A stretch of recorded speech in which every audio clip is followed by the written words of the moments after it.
Some stuff in my professional wrestling past just makes me laugh, even though it was some of the worst thing that I've ever seen.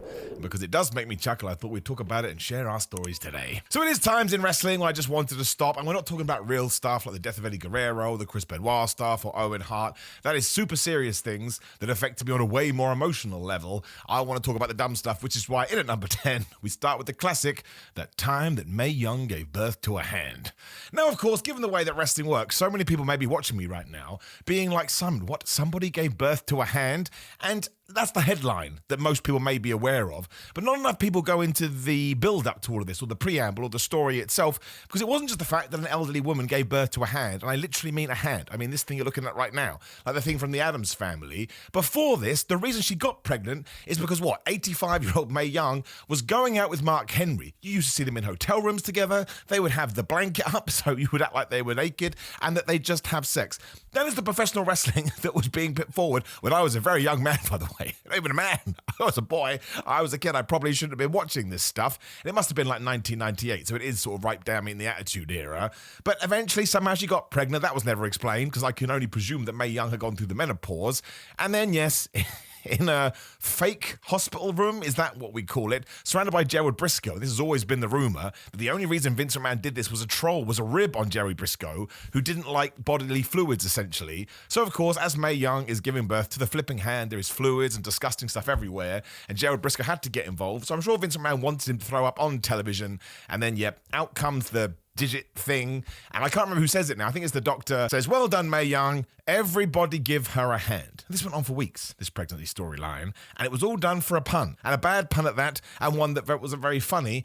And the reason it made me want to stop wrestling, and you can tie what I'm about to say into every one of these entries, is how I ever told anybody this that isn't into sports entertainment. I'm embarrassed telling some of you that may not know this story, and you watch wrestling right now. It was garbage. It was terrible. Again, it was not funny. It was written for one man, and if the Gerald Briscoe story is true, that makes it even worse. But even if you push that to one side and we take this as read, somebody in charge thought, you know what these wrestling fans want to see? An old woman give birth to a hand. That's what they thought of us, my friends. That is how lowly they look down at us as an audience. And sometimes the conversation comes up, why was wrestling never taken seriously in the mainstream? I know. It's right here. And we'll do another classic from around the same time. It was the year 2000, which is the worst year for WCW. But you should go and watch WCW in 2000 as I take this very relaxed stance. It's hilariously bad. And because it's so bad, you will be entertained by it. So you can argue that those in charge made the right decision. But it's a thing I talk about a lot on my What Culture videos. Make sure you go subscribe to What Culture Wrestling, and please do subscribe to me too.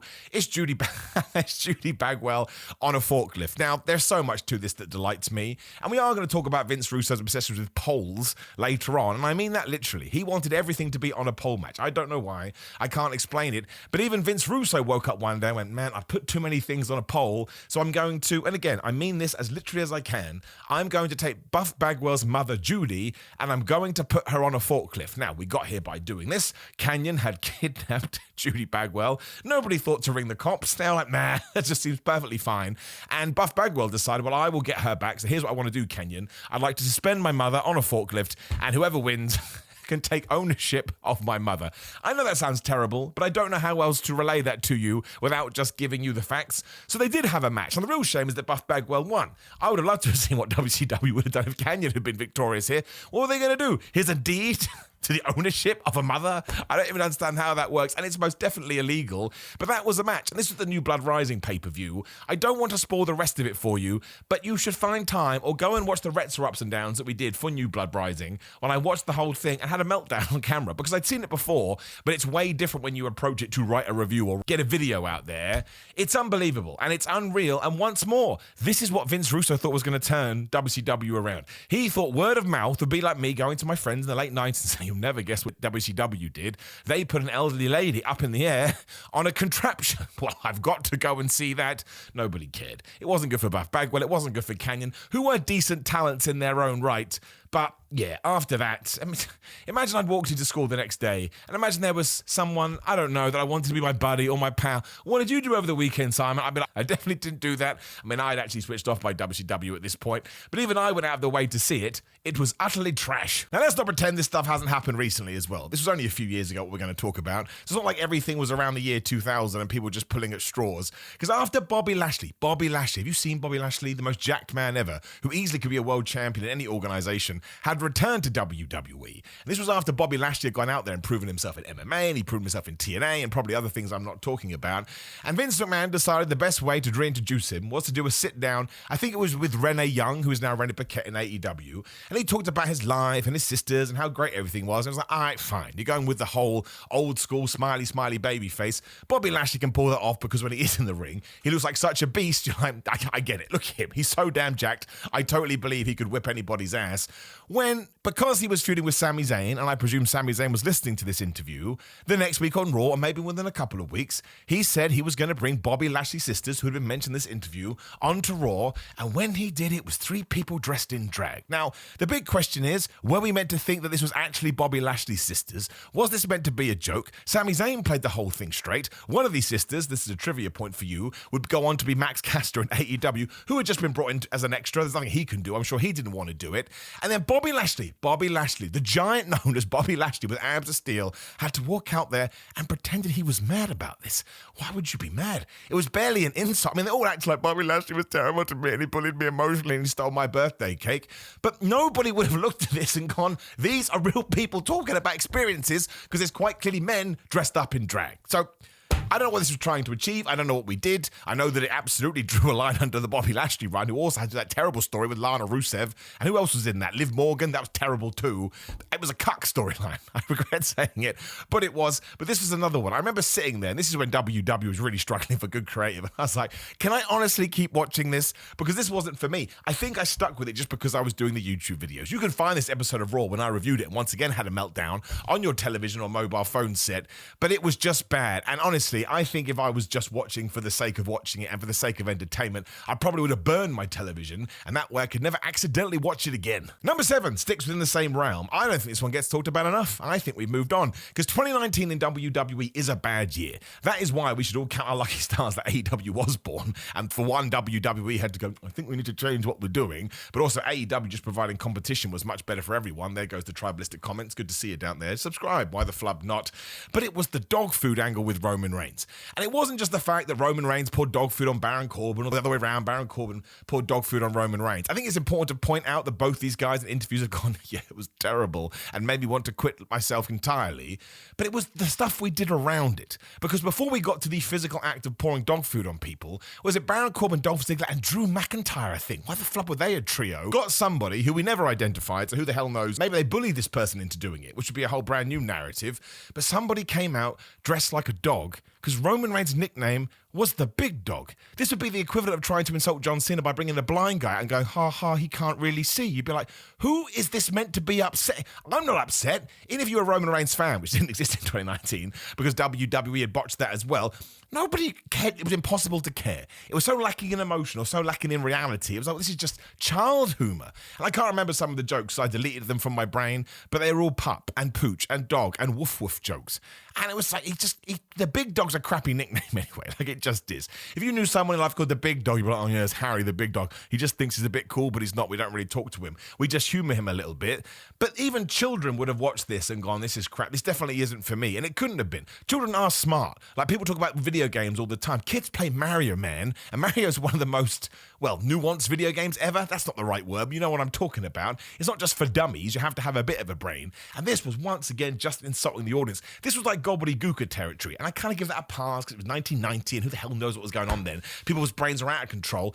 This was 2019. And we had your top heel and your top babyface going, I poured dog food over you. Baron Corbin, again, has said how terrible this was. It's one of the reasons why when the pandemic started, Roman Reigns went, listen, I'm going to go away. Unless you don't change my character, I ain't coming coming back, and then we got the head of the table, the tribal chief, way better, and so obviously more tied into his personality. Some of the worst stuff that WWE has ever done, and we could actually do a whole video on 2019. I think 2019 in WWE is some of the worst stuff they've ever done. Listen, I'm a huge WWE fan, and you can try and find the good there, but it does not exist. Number 6 is Clare Lynch and TNA. I mean, this was when TNA was meant to be quite good, and we didn't do it. I'll try and give you the Cliff Notes version, because if we get into it too much, you're just going to not know what is going on. It's such a shame TNA got stolen away by such nonsense. They really could have been a good alternative. But basically, and I may get this wrong, I remember it well, but maybe I've deleted some facts from my brain. Frankie Kazarian and Christopher Daniels decided that AJ Styles was only getting the, plaudits he was because he was buddying up to Dixie Carter, who ran the company at the time. All of a sudden, that then turned into Clare Lynch, a person, and forgive me for talking about this, that they said was pregnant and that AJ Styles was the dad. So it's Vince Russo nonsense. It's proper storyline booking. Just remember some of the names I said there. AJ Styles, a bona fide game changer, one of the best in the world. Christopher Daniels, a man that basically kept the indie scene alive for years. And Frankie Kazarian, who I think now has entered his 3rd decade in professional wrestling and can have a great match with anyone. He is so damn talented. Still going strong at TNA today and Super Jack too. And we decided this was the best use of them. Clare Lynch then turned up on TV, and then from nowhere it turned out that Clare Lynch was lying. She never told us this, and Christopher Daniels and Frankie Kazarian already said this to have leverage over AJ Styles for some reason. AJ Styles then becomes a TNA champion, and he's on television for a month. I mean, those two things they weren't really in the same universe. But this was during a time when I desperately wanted to get into TNA. I thought it was important, like support professional wrestling from all promotions. And then you watch that, and it's like we talked about, it's like, is this WCW in the year 2000s? And it was, because these were the ideas that Vince Russo had. But I don't mind soap opera in wrestling. In fact, I'm for it and I advocate for it. And I think when you can bring it in and sort of merge it brilliantly with the pro wrestling side, it was perfect. But there was no pro wrestling here. It was supposed to be done, so you finish one episode of Impact and you're like, oh my gosh, what's going to happen next week? But why would you care? AJ Styles was the hero of the piece, and you were being told that now he's like some liar and some horrible person. Christopher Daniels and Kazarian were the heels, but you're meant to not be on their side, but there's nothing to even pretend that they were lying. And then it just turned out they were lying, and we just threw the whole thing in the toilet. It's not like this built to a big crescendo. It built to nothing. It built to absolutely nothing. And the only other time I remember switching off TNA is that time Dixie Carter begged Hulk Hogan to stay, and he said no, so she grabbed his leg as he was leaving the venue. So why are you grabbing his leg? Hulk Hogan and Eric Bischoff did not do very well in TNA, right? I'm sure they had good ideas, but it did not work, and they marginalized all the wrong people. But even then, you do not want to see the not only owner in real life, but owner on the television grabbing Hulk Hogan's leg as he dragged her off. There's a reason people say love TNA. This was a huge reason for it. And you know what? We'll stick with TNA. Why not? We're in a bit of a run now. Number 5, Samoa Joe gets kidnapped by ninjas. Even the line. I don't mind that, right? That could have been quite funny, even though Samoa Joe should not have been treated this way. The issue was Samoa Joe was kidnapped by ninjas. I think about 3 months passed. It was a long old time. And then he just got a call saying, oh, we need more baby faces on TV. And Samoa Joe said, well, how are we going to bring me back? I've been kidnapped by ninjas. And they went, nah, don't worry about it. You're just going to come back. And he did. So apparently, if we're going to take wrestling as legit, as, you know, not predetermined, Samoa Joe got kidnapped by ninjas. They got bored, let him go. Samoa Joe then went home and then came back to television to get some cheers. I mean, talk about insulting the audience's intelligence. Like, it was bad enough. Well, it is bad enough. It remains. And Kevin Owens has talked about this when he used to go to WWE management and said, you can't just forget what happened a few weeks ago. The fans remember. And they actually told Kevin Owens, no, they don't. Yes, we do. We're nerds. We're geeks. We absorb this stuff. Most people that like wrestling really like wrestling, and they become a little bit obsessed, and they care about the details. It's one of the reasons you do fall into that trap and over again. But this one was particularly bad because Samoa Joe never reached the position he should have done as far as I'm concerned in TNA. Like, he was the world champion, but I would have taken him and AJ Styles and made them the Stone Cold Steve Austin and The Rock of TNA, obviously on a lesser level. But that's the kind of impact, ironically, they had on pro wrestling, and instead, somebody, Vince Russo, picked ninjas, and to this day, you can be on a wrestling message board and people ask the question, well, what the flub happened? Number 4, let's go back to what I talked about earlier, and it's Viagra on a pole. And yes, this is when Mike Awesome took on, what's his name, Billy Kidman. How did I forget that? And Tori Wilson was slap bang in the middle of this. I will try and do my best to explain this, but it's hard. But I remember watching this, and I actually took a break from WCW. So this is quite literally a time I just gave up on wrestling. Apparently, Billy, how do I talk about it? It's kids watching. We're talking flowery language, all right? Billy Kidman couldn't get his special thing to go in the direction that it needs to sometimes have a nice time with Tori Wilson. Tori Wilson had decided this wasn't great for her when Mike Awesome apparently found out and said, oh, you need Viagra in order to get into this position situation to begin with. However, I've essentially stolen your Viagra because apparently there was no other way to get more Viagra. We're going to put it on a poll, and then the winner will be the person that only gets the Viagra by getting it off the pole, but also for some reason wins Tori Wilson. Let me explain that one to me. The Viagra then falls on all of the floor, and Mike Awesome laughs like, ha ha ha, Billy Kidman, you're never going to be able to do that thing ever again. I've exaggerated a little bit here, but that was basically the story, and then surprise, surprise, this got dropped. But the idea here was, given that Billy Kidman was the babyface, and excuse me, put the kids to bed, because he was the good guy, we were meant to have sympathy for him because he wasn't able to get an erection. And Tori Wilson, for some reason, couldn't handle any of it. It's so bad, and it's so stereotypical, and it portrays some people in terrible lights. How was this going to get Mike Awesome over? How was this ever going to get Billy Kidman over, who was ahead of his game? That shooting star press, especially the one that he did when somehow he didn't move forward and he hit himself on the turnbuckle. One of the most terrifying things you'll ever see, but he had something to him, Billy Kidman. The first time you saw him, he was doing moves, depending on what your wrestling experience was, that kind of blew your brain. And as soon as we got to the year 2000, I mean, Viagra on a pole. Just imagine we got to Raw SmackDown and Adam Pearce or Nick Aldis announced a SummerSlam. We were going to do Viagra on a pole. Think of the reaction, think of Reddit, think of social media, the meltdown, the rightful meltdown that we would have had. I don't want any stories about somebody's groin. I can tell you that if any wrestling company wants to introduce a story about people's reproductive area, I go, you know what, I'm out, I don't want to see it. Number 3 is actually deplorable. I mean, it's not this worst storylines, which actually number 1 is the worst storyline of all time. And number 2, I just clocked it on my screen there. But in terms of insulting you as a viewer, I think number 3 could be the worst. And it's when Goldberg says no. I think this is the New Year, what's it called, Rising pay-per-view as well. I'm 99% sure. I've second-guessed myself now, even though I know this to be true, but it's just done that thing where you're like, wait a minute, that seems too, sort of almost too good to be true, but it is true. And this is so difficult to tell you as well. This is what happened. It was Goldberg versus Scott Steiner versus Kevin Nash. And Goldberg was meant to go up for a powerbomb, which was Kevin Nash's finishing move, and he said no. And I mean it literally. He said, no, I don't want to follow the script. And he left, and he fell out with Vince Russo, who had come out and said, well, you better follow the script. And while this was being done very audibly, just in case you didn't think the WCW was doing this, the commentators, including Tony Schiavone, and it's not his fault, he has to follow orders, say, well, can you believe it?